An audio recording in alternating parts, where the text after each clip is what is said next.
All right.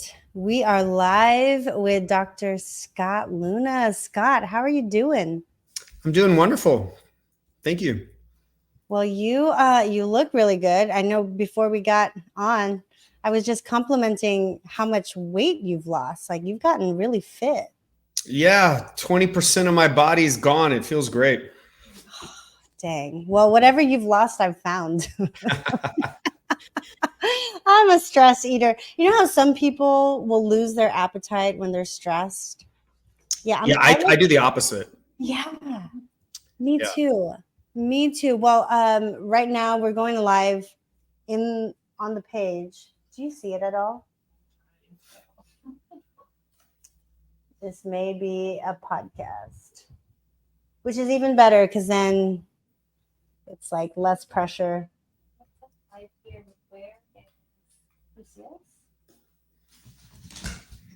Oh yeah, we're okay. We're live on the page. How do you? So we copy link. You want to copy link? Copy link right there. And then, okay, this is our first rodeo, Scott. Every freaking single time. I really need to come take the group enterprise course with you, Scott. Yeah, it's a really cool course because no one really talks about that kind of stuff. You get a lot of people talking about, of course, one location. You've got a lot of people talking about 100 locations, but no one really kind of talks about how to go from one to 10 to 50. There's a whole I kind of just want one. I just want 1 to 2. Like how? yeah. No, I get it. I totally get it. I've got some gray from my 1 to 2 and my 2 to 3 and my 3 to 10. Okay, let's. We're gonna rock. And she, nope. Can you just put it as a post instead of altering the Facebook Live? Just go, yeah, just put it as a regular post in the group. This is what happens when you put me and technology together, Scott. I'm the same way. Oh my gosh. Okay. Okay. So Colin is sharing it right now. So for those of you who don't know Scott Leune, if you've been living under a rock, who is Scott Leune? Well, Scott is a very influential person in my career, Smile & Co. I was basically clueless as to what to do with a startup. And I emailed you, I emailed your team, and I was unemployed at the time, Scott. And I said, hey, like, I don't have work, but I really want to make this happen. Can you please have pity on me? And your team did. And you were actually my very first course that wasn't like a like a dental school, whatever CE course. Mhm. And that was basically the start of Smile & Co. Like I owe a lot. I owe a lot of the success that Smile & Co. 1 and now Smile & Co. 2 has had to you. So thank you for that, Scott. Well, thank you for saying it, but I disagree. So, a whole lot of people like have a want, a dream, a desire, and rarely do they actually pick up the phone or pick up the mouse and do something about it. And you did. And then not only did you show up, you actually listened. You actually learned. Not only did you listen and learn, you uncomfortably moved forward in the unknown of ownership and built something and stuck with it, had the grit and the focus to know it's all about the bigger vision. And that's the story. Yeah, we were a little ingredient. We were a pinch of salt in that thing, but you're the steak. So congratulations on what you've done. Well, thank you. Thank you. I'm a big fan of everything that you do. If you guys know Scott, he is a business. Like he's just a genius when it comes to looking at the numbers and creating the systems. And I mean, so many startups in our group have taken your courses and implemented, and that is what has set them off their own trajectories. So so we owe a lot to you. The industry owes a lot to you, Scott. And I'm excited that you are going to be one of our keynote speakers this year at our retreat in Vail. Your third retreat in a row. I can't wait. Are you so excited for Vail?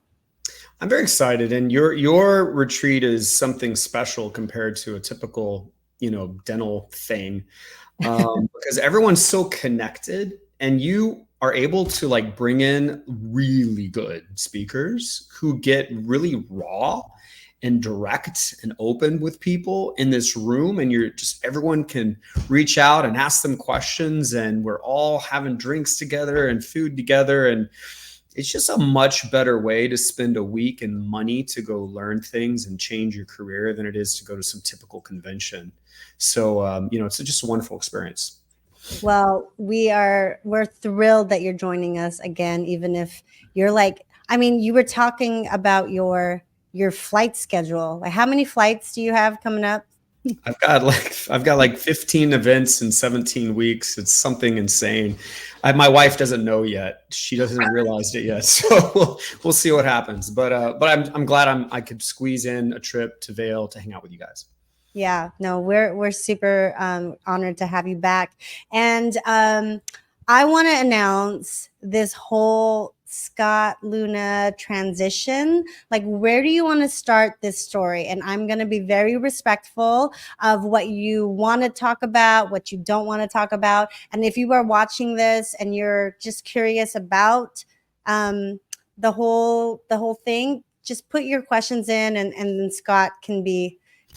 We'll just let you take lead, Scott, on what's new with Scott Leune.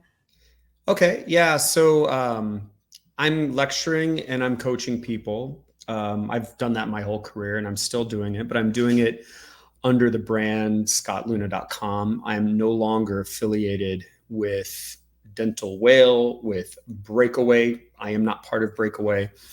And I guess a quick little story or synopsis of it is, I started a lot of different companies in my career. There came a point where the growth was so strong that I really needed to bring in partners. I needed to raise money.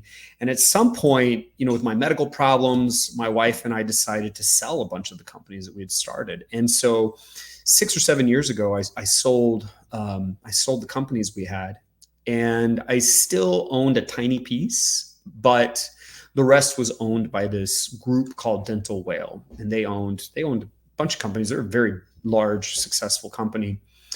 Dental Whale over the years brought in more investors, a couple billionaires, had debt, owned a bunch of practices, bought practices, sold practices, a lot of things going on, and had some executives from like Henry Schein working there and all kinds of things.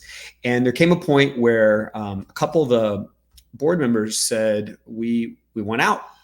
We went out, and in order to do that, we are going to take the company through this legal process where we could kind of clean up some of the debts and raise the value and clean up the company and then sell the company. Mm-hmm. And so a specific process in Florida that they took the company through. And in that process, I bid on the company to try to buy everything. And at the last minute, a venture capital-backed software company came in, interestingly, and got kind of in a bidding war with me. And we had agreed at that point, hey, let me just buy back the Breakaway name, the Breakaway videos and things, seminar slides and things that I technically didn't own, but they were part of what I was doing every day, part of my job. And what I love doing is lecturing and helping people. And they agreed. And so I quit bidding up the company against them. However, the day we're supposed to sign our agreement, they say, never mind, we're not selling you Breakaway. Very surprised, because that was not in alignment with any sort of conversation I'd had with them the previous 6 months worth of conversation. So I decided, okay, well, I'm still going to lecture. I'm still going to help people. I'm still going to coach, but I'm going to build all new content, everything new, all under a new brand, scottleune.com. No one's going to own my name. And I'm going to use this as not just a way to like lecture and coach, but as kind of the start of the next innovation of content. Build new, update the content with more and new things that I've done and that I know, and kind of give a really heavy focus on that again. Because for the last 6 years, I sold my companies. I was just kind of, lecturing and coaching, but I wasn't actually innovating a whole lot like I used to. And so today, if you go to our website, which is still kind of a temporary website, but if you go to our website, scottleune.com, you'll see that there's 5 seminars there, when in the past I had given 3 different types. Now we've got 5 with new names, new content, and we've got different types of coaching that we're doing right now. And I'm very excited because it's new stuff that's really good. I'm not part of Breakaway. That company, I don't know who owns it, but they won't sell it to me. I don't see any sort of events on their page, but I see my face and my name on their page, and I see my face and my name on their social media. And my attorney has let them know that we're going to request they remove that so that they don't confuse people. I'd hate for someone to go to that company thinking they're hearing my stuff and me and my latest, newest stuff. They're not. I don't know what's happening with that company, but it's not me. Gotcha. Okay. So you guys are hearing this here first from Scott Leune himself.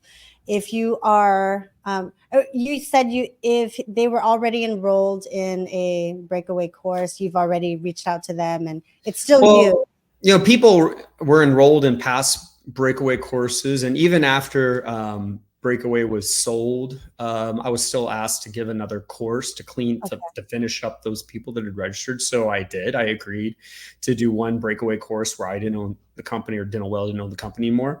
But since then, everyone that's been registering for my events on my website, they're going to my events. There is anyone that's registered for an event expecting to see me will see me. Breakaway doesn't even have a way for you to register for an event.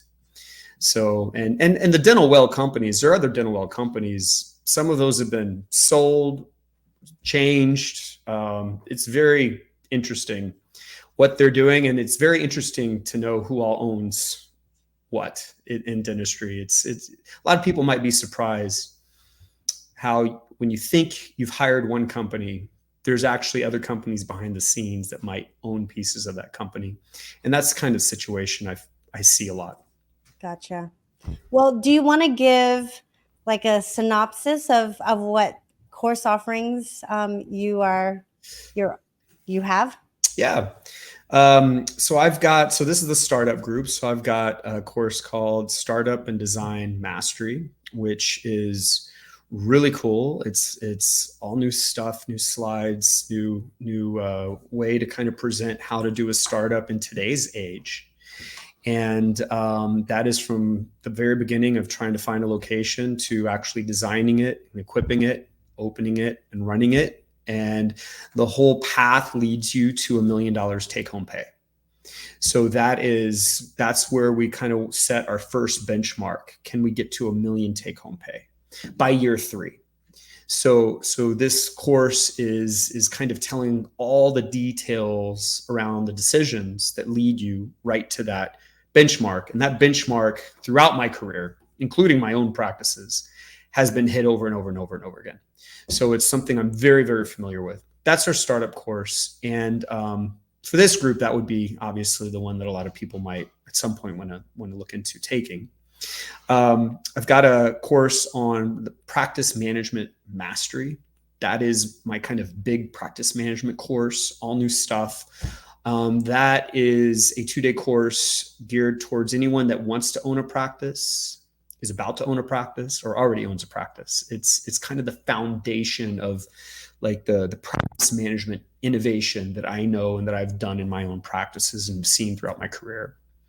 I've got a course on owning multiple locations called our multi-practice mastery. That's one that maybe Ashley, you could go to at some point since you've got multiple. That's for anyone that if you want to take that with me, message me. Let's get a group going. Yeah, let's make a party. Yeah. So that's for anyone that already has multiple locations or wants multiple locations. And that's a really cool subject because people don't talk about going from 1 to 3 to 5 to 10. You hear a lot of people talking about 1. You hear a lot of people talking about 100. You have a lot of events. Even right now, there's the DICOMA event. There's the DEO event, all about 100 to 1,000 locations. But who's helping the person that doesn't want to be a DSO or isn't a DSO yet? And they're just trying to get their arms around the multiple locations they're building. That is exactly what we teach. The fourth course is our team training boot camp. That is where you would send your whole team 2 days. They'd be completely inundated, role playing through phones and role playing through case acceptance and understanding all of these kind of systems. And then the last course is our CEO mastery course. That's the one a whole lot of people should take.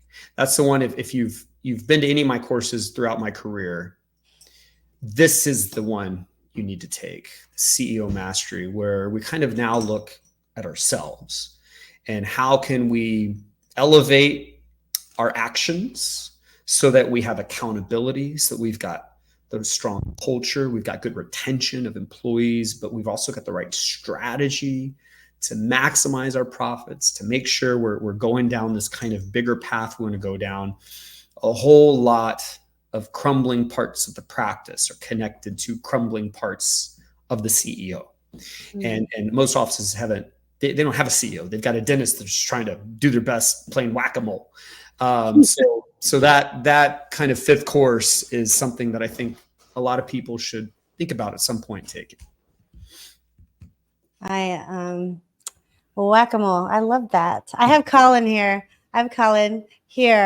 And we just had our team meeting, and it does feel like playing whack-a-mole. Like it really does. Like as soon as you get one thing under control, man. And now what I struggle with, I'm just going to use you as my therapy session today, Scott, since I have you. Okay, so I opened the second location, and you just quickly realize like what happens when you remove the owner dentist, I think, from the first location. And you really figure out like team culture, I think, too, maybe. So we have a brand new team, and now it's just like you have a brand new team at the first location. Well, we have no, like we had a really cleaning of house. Where? At the first location? At the first location, yeah. So that's really important to point out, because a lot of people would assume I've got this great stable first location. I love my team. The culture is good. We're ready. And then you open a second location, and what you find is that a lot of people want to go to the second location.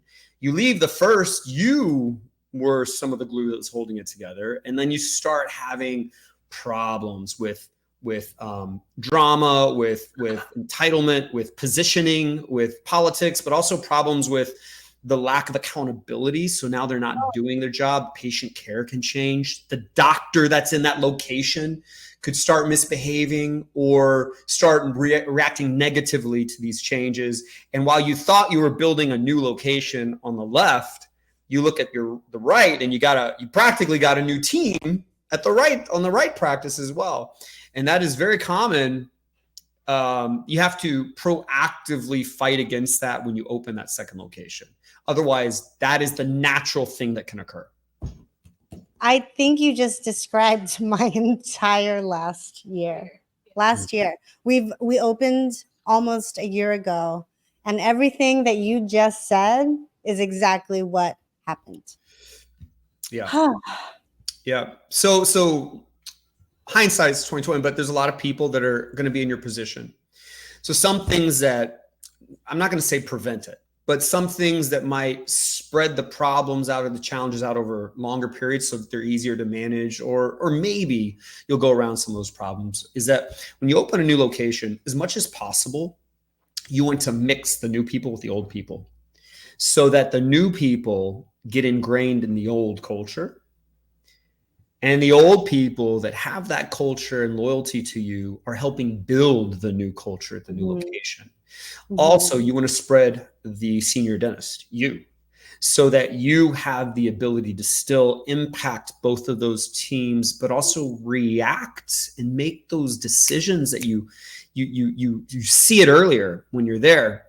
And also, if you are an owner that is going across multiple locations, it's advantageous at some point to start going down this path that says, eventually I won't do any hygiene exams.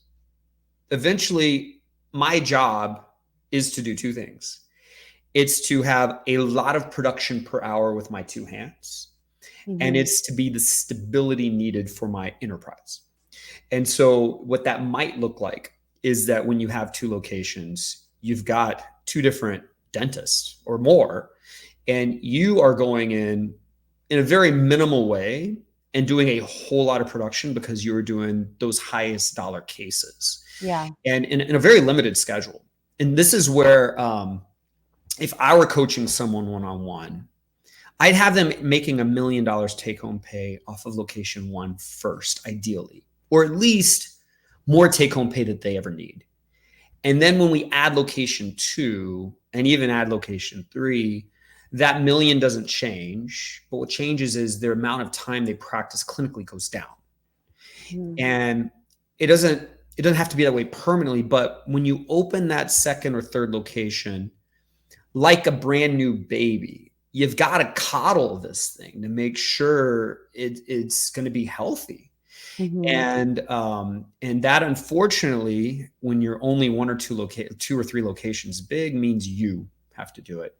If you're 10 locations or more, you've got an opening team or an onboarding team. You've got a regional manager. You got the infrastructure to kind of not have to be the owner doing it. But that is one way. There's a lot of other ways as well, but that's one way to do that. A great example is I've got a dentist I'm coaching right now. He's opening the second location in Las Vegas. He's about to get married, and he's taking one of his office manager, previous office manager, and they're going to go into that new location. So moving a key person, bringing in an associate. That associate's going to be at both locations. He's going to be at both locations. The head dental assistant is going to the new location. The new dental assistant is going to the old. So we're kind of diluting the old people with the new, but we're spreading them out across both locations so that both have the culture continued. That doesn't solve every problem, but it does solve a few that you might have ran into early on. Also, when you communicate this moving and changing, it's always a conversation saying, here's what we're going to do for the next 3 months. So, Joanne, I need you to work over in Roseville for 3 days a week for the next 3 months. And sometimes the distance is not doable. It's too far of a drive or whatever. But look, for 3 months, people can do a lot.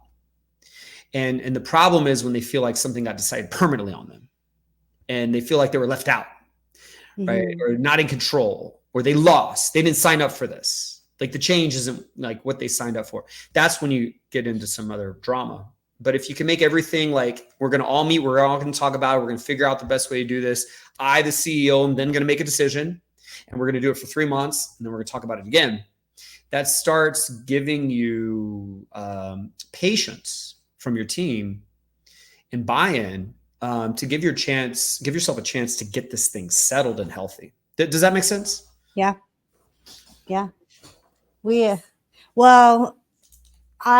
So when we first opened Roseville, just like what you said, I had a very established, well-oiled machine in the first location in Folsom.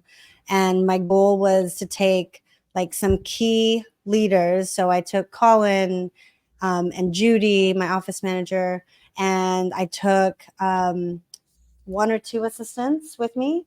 And then we were going to coddle the new baby. We were going to really hit the ground running. And I also hired a very green associate, which I think was, I think I had too high of expectations for what that new person was going to be able to do also. And yeah, there was a lot of, I think, resentment in the first location when they started seeing like, oh, new instruments or just new things. And everything was, became a source of contention. Yeah, And it's something as little as new instruments. Another thing we would typically want to do is, I know this sounds so almost petty that people are upset that, well, I didn't get the new scaler, but what you do is you end up moving half your old instruments to the new location, and you supplement both locations with new instruments. You know, I'll do that. you don't move anything that's broken, but what you really try to do as much as possible is how your people are impacted. You try to kind of share the benefit and share the burden. And if you yourself went to the rows of the new location too much, then your old location lost the strongest glue that was holding it together this whole time. It lost you. So there's this kind of balance that has to be found where you have to stay in the old location more than you want to, because that's the cash cow, that's the stability, that's the clinical base. Those patients are expecting you, those team members are. That has to be kept healthy while we build something new. And a lot of times the new thing's shiny, and it's so exciting and wonderful and so stressful sometimes, and all the things you got to deal with, that we get pulled away of being the steward of that first practice and that team that served us so well. And that practice and that team can react in a very negative way. And having to clean house and start over is not unusual in this kind of game you're playing. I call it a game. It's, you know, it's your life. It's everyone's life. But strategically, you're making some strategic decisions here. And it's common to have that happen. Well, so I have some solid key players that have been with me for 5+ years now. And then we have a brand new team. And right now, Colin is pretty much set in the first location. And I am working 3 days in the new location and about half a day to a day in the first location. Is that, like, do you think that I should be in the first location still a little bit more, like 2 and 2? You know, at this point, you've kind of opened it. You've kind of settled. You've already lost the whole team and had to start over there. And it's like you're kind of set. Now it's not really so much of, hey, let's spread the glue across both locations to prevent it breaking down. It already broke. Now it's more financial decision. In part, you know, what's the best financial move for you personally? Where should you spend your time? I'd say going to the old location a day a week is a nice minimum. That should be enough. You could own 4 locations that way, only being in one day a week each. You could definitely do that. That's enough time. It maybe needed you more than that in the beginning. But once it settles, 1 day a week is enough. So now, should you be there more is more about, I think, money. If I just ignore your desires, right? It's about, you know, you there 1 day a week versus you there 2 days a week. Which one will be better for you personally from a financial perspective? What probably happened, I could be wrong, but what commonly happens is that when you go to the new location so many days a week, you really made less money personally, because you kind of had a nice flow of financial success from the first location, and you gave it away to an associate who doesn't do what you do. And you go to the new location, you don't have that nice flow. Usually you don't have that nice flow yet. So many times you go from producing more per day to less per day when you go so much to the new location. Now, obviously, it's not always the case. You could open this new location with a bang and be slammed and be doing great. That can definitely happen as well. But the risk is you walked away from what was stable to something new and unstable. And is that the right decision now? I think that if you step back, you know, another question you got to ask yourself is, where am I trying to go? So let's not just keep our head down swimming.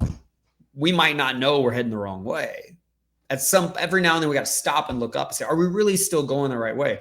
What do you want it to look like a year from now or 2 years from now? Do you want to just work 2 days a week? Do you want to have 3 locations? Do you want to only do cosmetic dentistry? Do you want to just move into facial aesthetics? Like, what does that look like? Because that also impacts what you're doing now. And what you might find out is that you're moving too slow. You see, as busy and hard as it can feel to open a new location with the struggles you've had, you might find out that you can't live your dream setup until you've got 3 or 4. And the longer you take to get to 3 or 4, the longer you're feeling stretched too thin. You see, when you have 3 or 4 locations, you can make money without picking up a handpiece.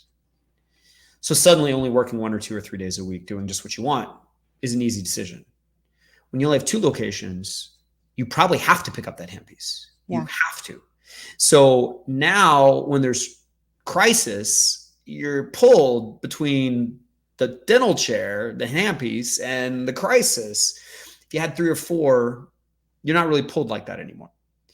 And depending on how many doctors you have, I've got one person I coach, for example, where he only works 2 days a week. He takes home more than $2 million a year. He only works 2 days a week. He's got 3 locations. He's got many associates. And he was complaining to me that every time he loses an associate, he's working 5 days a week. And all of his numbers go down, and it's a real stress and struggle. And I said, you need to hire an extra dentist. But hold on, just pay him salary, $250,000 a year salary. Some weeks they won't even work. And other weeks they're going to be a hygienist filling in for your hygienist that's sick. Other weeks they're going to be a dentist filling in for the dentist that got fired or quit or is sick. And you can afford that. And now you need to take that same approach with your front office, same approach with dental assisting, as long as you can either justify the expense or you can have them earn what they cost. You're in a position of power to literally have another layer of protection, protecting you from stress. You're not at that point right now with 2 locations that need you. So it's a long way of me saying, before you decide, should I add a day here or there, you got to look at the money and you got to look at really your kind of 3-year plan. Yeah. And that might give you enough kind of clarity to move faster to the left or faster to the right. Does that make sense? Yeah. Yeah. So if I told you that my 3-year plan is to work 2 days a week, clinical dentistry, only doing cosmetics. Mm-hmm. And right now I'm working sometimes 5 days a week because it's just me and one other associate. And right now our new location, our second startup that I'm in, we've already surpassed what location 1 is doing. And now I feel like what I'm producing is paying for sometimes the overhead in the first location. Yep. So now I feel like I'm getting further away from my 3-year goal. And so you're saying that adding an extra dentist may be what is needed? Well, please don't think I'm telling you exactly what to do, because I haven't seen your financials or anything like that. Okay. Yeah. But I'm trying to show you maybe some things you haven't thought about. Okay. They may not apply directly to you right now, but think about this. If you're wanting to work 2 days instead of 5, you need to pull out 3 days. Well, if you want to pull out those 3 days without losing your take-home pay, you're going to need to have 6 to 9 days that associates do to replace your 3, because number 1, they produce less than you. And number 2, you got to pay them for it. Right. Yeah. So you're going to need to replace your 3 days with 6 to 9 associate days. And what buffers that is if you can just generate more and more dentistry per day on your less days. So if you only did cosmetics and implants, for example, I'm just making something up, then you might be able to produce in 3 days what you did in 5. Mm-hmm. So if you're only working 2, you have less to kind of make up with associate dentists. But the path says you're going to need to replace yourself with associate dentists. So you need enough growth, enough, not just new patient flow, but retention and case acceptance. Retention, diagnosis, and case acceptance. Those are the things that add dentistry to the schedule. You need enough of that so that you can employ the dentists you need to bring on so you can cut back. But to buffer your risk of that, you need to be better per day with your own two hands, financially speaking. So that means you've got to be able to pull out the bigger cases from your practices. You can't just rely on associates like referring them to you. You've got to actually have a system of getting them. So what if, for example, every hygienist was trained and it was mandatory that on patients that need exams, they did a 5-minute kind of questionnaire and conversation, all pre-scripted about facial aesthetics and about cosmetic dentistry. And if that patient had any sort of interest, they were automatically scheduled for a virtual consultation with you or an in-person consultation with you. And that became the practice's law, the system, the way it operated. Mm-hmm. That helps you get the cosmetic cases from your practices without having to rely on an associate feeling like talking about it. Does that make sense? So yeah. The more you get that, the better you do on your 2 days of working, the more insurance policy you have towards other dentists not producing as much on the days you gave them from your schedule. But that is, in essence, the path you can go down. It's a path of course, strong patient flow and good retention, a lot of diagnosis and case acceptance on just regular stuff. And then you have to have a whole strategy on marketing and on your systems in your practice to pull those cases that you want for you into your schedule so that you end up producing almost maybe as much in 2 days as you were doing in 3, 4, or 5 days. No, I love it. Now, this is like anything. This is a process. But once you've accomplished that, for the rest of your career, you could take off whenever you want because you're not doing exams. You can just focus on the cosmetic stuff. Your practices are going to break even or make money without your cosmetic dentistry. So you have this like easy faucet of turning up how much you work, turning down how much you work, turning up how much you make, down, taking off whenever you need to for your family, for yourself, for your sanity. Like that chapter of your life feels significantly different than the one you're in now. But like anything in life, it really takes some lifting weights, have a personal trainer, have someone make your meals in order to get that fit. And it takes time. It takes time. You will not get there naturally. Naturally, your practice, the winds blow you left and right. You will not get to what I just described naturally. You have to be very focused against the pressures of the practice. You have to know exactly where you're going. And, you hope it's a straight line, but it's never a straight line. So you're going to go that way, but you got to go around some problems every now and then. But you got to keep focused there. Otherwise, where you end up? You end up working 5 days a week in both locations. My computer froze. Can you see me? Okay. You end up working both locations 5 days a week. You end up doing a bunch of the hiring yourself, all the firing yourself, dealing with all the crisis yourself, and all the patients still want to see you. And you end up going home exhausted to your hot husband, your hot supportive husband. And, and like you blink and it's been 5 to 10 years of that. And that's where you end up naturally.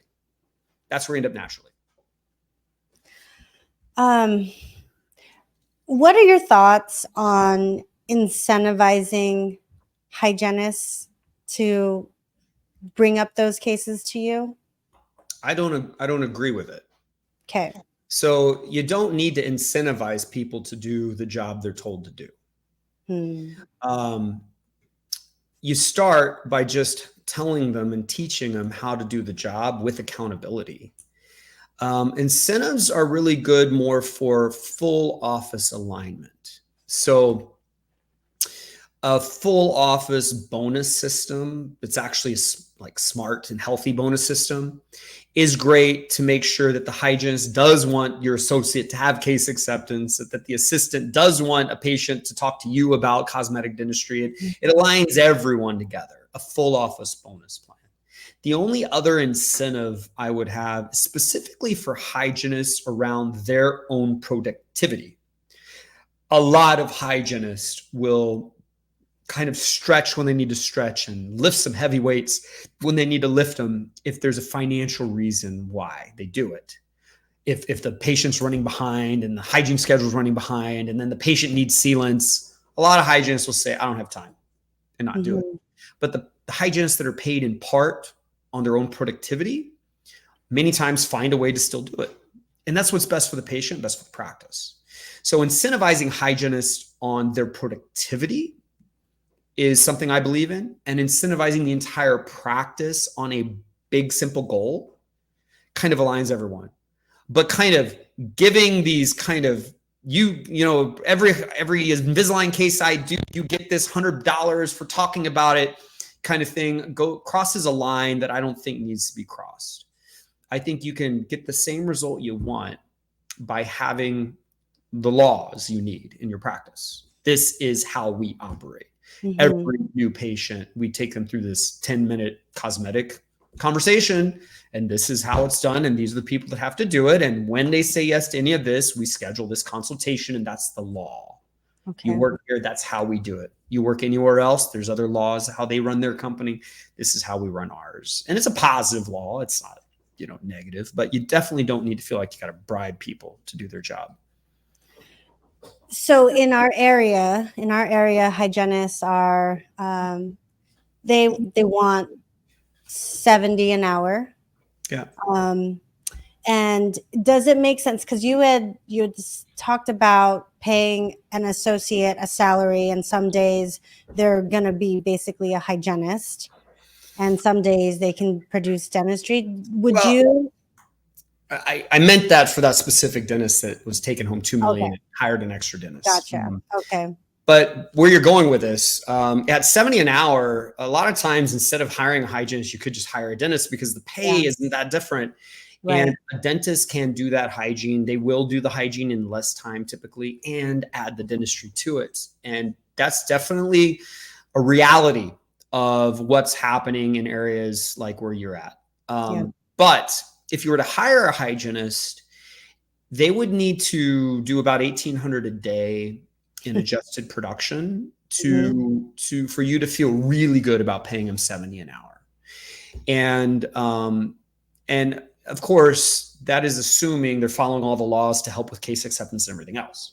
But for you to afford that kind of pay, they need to be around $1,800 a day. And most practices can't get there on their own. Most practices are half that much per day. And the only way they get up to that amount is by bringing on a coach or a consultant. But $1,800 a day is kind of where you have to be. Now, I hate rules like that though, because, for example, I've got two dentists, Carrie and Betsy. They partners, and I helped them through, and they bought a merger, and they merged patient base in. And they're at the point now where we're not so concerned about staff cost percentages. What we're concerned about, because they're making 4 times as much take-home pay as they were a few years ago before I met them. 4 times as much is what they're trending right now. The concern today is let's have stability and consistency, and let's be overstaffed. It's okay. We're making more than we ever thought we would. So what we now want is lifestyle. And so, these percentages, you should have 25% staff costs. That does apply for the majority of practices that are falling into this normal situation. But the more successful you get, the less that actually matters. You could imagine if you're taking home 1.2 million take-home pay every year, you wouldn't mind hiring another dental assistant for 50 grand a year, just so you're never short-staffed. It'd be nothing to you, right? So that's the situation. So I'm sorry, I got off on tangent. Your question about associates, I'll give a few more things. The best time to hire an associate is when you need to hire a hygienist or when you're losing a dentist. Okay. So the reason why is when you're losing a dentist, you have the patience for the associate. That works. If you need to hire a hygienist, hire an associate so they can take on all that hygiene and be busy. And they can not only do all those exams, but half of the other exams. And they're busy right off the bat, and the practice benefits, and no one loses any money. Those are the best times to hire an associate.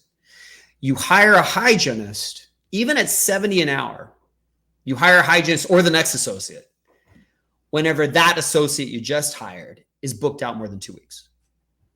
So they're doing the associate one that you just hired, new hire associate. They're doing their own hygiene and their own dentistry. And once they get booked out 2 weeks or more, you need to take some of that hygiene off their schedule. Who are you going to give it to? Either the newly hired hygienist or the next newly hired associate, if you're going down a model that has associates instead of hygienists. But that original new hire, if they're booked out too far, that hygiene needs to get off their schedule so they can put more dentistry in there. And the fastest way for them to not do their own hygiene is to diagnose a lot and have good case acceptance. Their schedule will be too full, and they'll just only have time for restorative work. They won't have any time for hygiene. Does that make sense? Yeah. No, I like it. Do you do team training in the offices that you coach? I have, and I'm actually got a practice group that's flying me to do it later this year. So I will, but it's a big commitment for me and for that practice to hire me to do that in person. But I will. And practices that kind of do the math and they're like, I want everyone to be trained on Scott's stuff by Scott. It's sometimes a lot more affordable for them to just have me fly to them and do a special event just for them than it would be for them to fly all their employees down to San Antonio and go to one of my events. But I do that. But the other way I train employees is when I do one-on-one coaching. My time can be used in any way that makes sense. So many times I'm meeting one-on-one with my clients, but also many times I'm meeting one-on-one or 1-on-3 or 1-on-10 with their employees on Zoom, just like this, training them that way and recording it so that for the rest of their career, they've got a library of these training moments that I did. So that the new employee that they hire, the new receptionist, gets trained by me by watching that video of me training the old receptionist. Those are the ways I train people outside, of course, my team training bootcamp. That's awesome. Do we have any questions from the group? Okay, we will wrap up do you still have 10 minutes with us, Scott? Yeah, so I've got dinner with my wife and salsa dancing later tonight. Oh, nice. But we got time for this. She knows. Okay. Her and my friends are going to start eating without me. It's fine. Well, tell her we said hi. She's like the hottest thing ever. She really is. She is. I admit it. And we love getting out on date night. We got 5 kids, and they're all at home still. I'm not that old, so we make sure we make some time for ourselves, and so that's what we're doing tonight. We'll do it tonight, and then we'll do it Saturday night as well. So good. I want to ask you about the accountability piece because that is huge.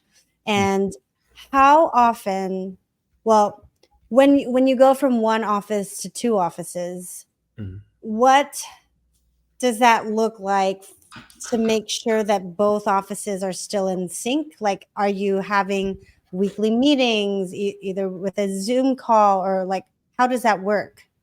Yeah. So you're going to have to get professional. You have to professionalize your organization more than you used to be because now you've got multiple places you have to be at once in a way, the old way. So what that means is you have to kind of look back and say, okay, what am I really managing as a CEO? I'm managing the day-to-day operations. I'm managing the financials and I'm managing the people. And when I say day-to-day operations, those are the things we track in like dental intel. Those are your reappointments, your case acceptance, your no-shows, your collection rates, your conversion rates on the phone, all those numbers and rates and things that people have learned in my practice management seminars. That's just a piece of the practice. That's the day-to-day operations. How do I, as a CEO, manage that? I start being a lot more intentional about what numbers I look at when. Okay. And when a number's down, I know what to do. I don't just like use dental intel for entertainment purposes only and kind of scroll through it every now and then and not really act. No, I actually make it part of my life. That's a third. So we're going to look at both of these locations on a weekly basis and on a monthly basis as a CEO. Every week, we're going to look at very specific things. Every month, we're going to look at very specific things. It's only going to take minutes unless the number's down. And if the number's down, then we're going to dive into that number and spend hours fixing it. That's a third. The other third that I talked about is managing the financials. Well, that really means understanding what you're spending money on. That's really what your profit and loss statement shows you, all the things you kind of spent money on. That's a monthly exercise. Every month, we are going to look at that, but we're going to look at very specific things. We're going to be very intentional about what we're looking at. We're not just look at it for the fun of it. We're going to look at 5 or 6 things that we truly do have control over day to day to make sure those things are still healthy. That's actually very easy to fix, but that is where a whole lot of lost profit is for most practices I work with at least. That's the financials. So that's a monthly task as a CEO. I'm going to sit down for 30 minutes and I'm going to look at that. And then you've got the third part, the people part. That's the part you're focused on right now because that's where a lot of your pain has come from, is the people part.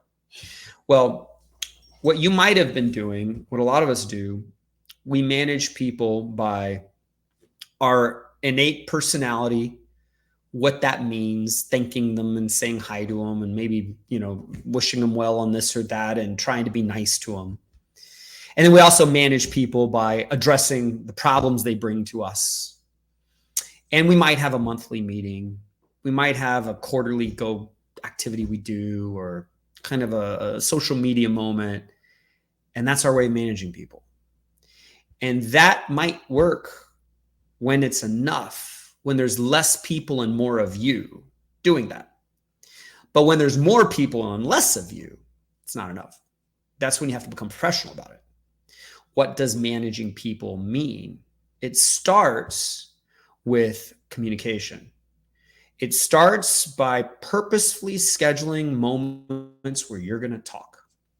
Just like if you're some struggling married couple that is going to have 2 days a week of marriage counseling, that's purposefully done so you can work on your marriage. That's a very negative, weird analogy I just made, but in the same way, we are going to have our pre-scheduled sessions together.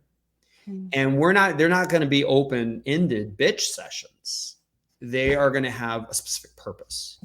So as simple as we have a morning huddle, there's 7 or 8 steps of things we're going to do. It's going to be the same thing every morning. We are going to have a daily touch base. We're going to have a weekly meeting that is very specific purpose. We're going to have a monthly meeting with a different purpose. We're going to have a quarterly strategic planning session with a different purpose. And that's what the office sees. But what about you and the office manager?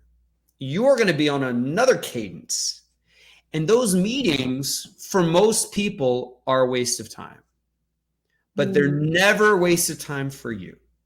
So a dental assistant was in this weekly meeting. Nothing applied to her. She was just like a waste of time. But at some point, that weekly meeting will be the most important time for her. But it wasn't that week. But it's the best way to leverage you as a CEO. You to communicate to and to receive communication from, to lead, to influence is in those moments. And because they're pre-scheduled, you now have the kind of discipline to have those conversations. Remember, the meeting isn't just time. It's a bullet list of what you're going to talk about, which means you are, in a way, forcing yourself to lift these weights and lift those weights and lift these weights as often as you should to have those conversations. Now, that's just communication. Where's accountability? Accountability is, back to my own basic stuff, a lot about auditing.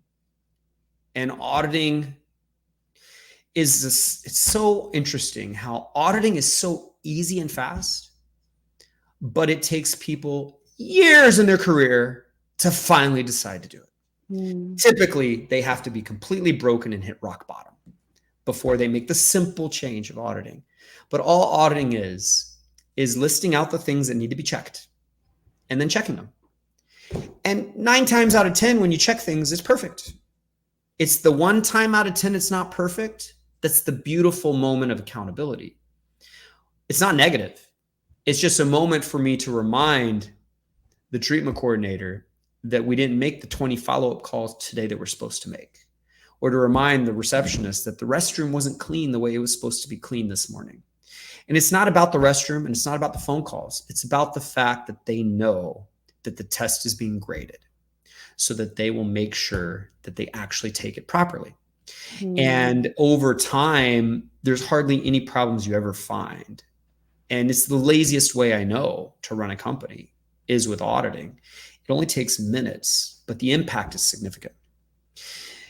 If you just have those 2 things to start with, a meetings cadence and a series of straightforward audits, you've solved most of your day-to-day headaches.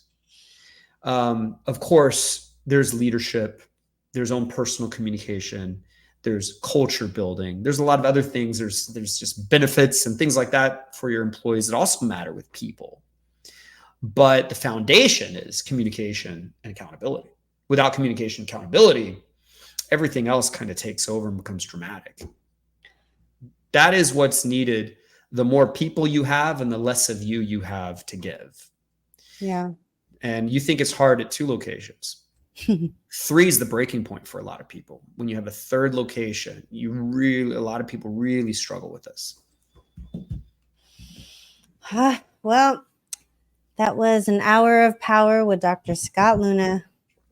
Scott, where can people find you again if they want to take your courses, if they want to inquire about coaching, if they want to see you in Vail? Yeah, so 2 easy ways. If you connect with me on Instagram, that's my personal page. It's literally, you send me a private message, it's me.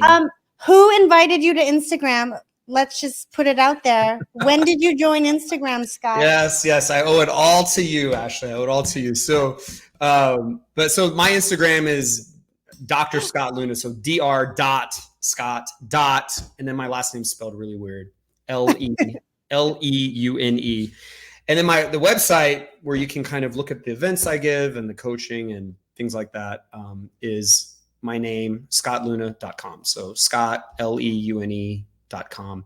And, as of right now, mid-July 2024, the website's going through 2 months of a whole lot of added content and changes. So I encourage you to kind of look at it every now and then. I'm excited about some of the stuff that we're putting on there. We haven't even talked about the 2 other big companies I plan on building in the next 12 months. So, do you need investors? Yeah, we can talk about that another time. All right. Well, thank you so much for joining us. And please reach out to Scott. He's amazing. And it's so great to have you in this group as a resource, Scott. You're amazing. And I can't wait to see you in a couple months. Yeah. See you soon in Vail. It'll be beautiful. I mean, perfect weather. The leaves will be changing and hiking will be so enjoyable and fun. I just love Colorado that time of year. What a great time too. It's like, kind of September time of the year and a few months around that, kind of get down for dental offices. What a great time to just say, you know what, we're going to take a week off and go recharge in a good way. Instead of trying to do that like in January when you're slammed, so it's a great timing. I'm excited to go. I'm excited to have you. And we're excited to see you at the 4 Seasons in Vail, guys. You should join us and reach out to Scott. All right. Enjoy your salsa dancing and tell Cassandra we said hi. I will. Thank you so much, Ashley. All right. Thank you, guys. Bye-bye.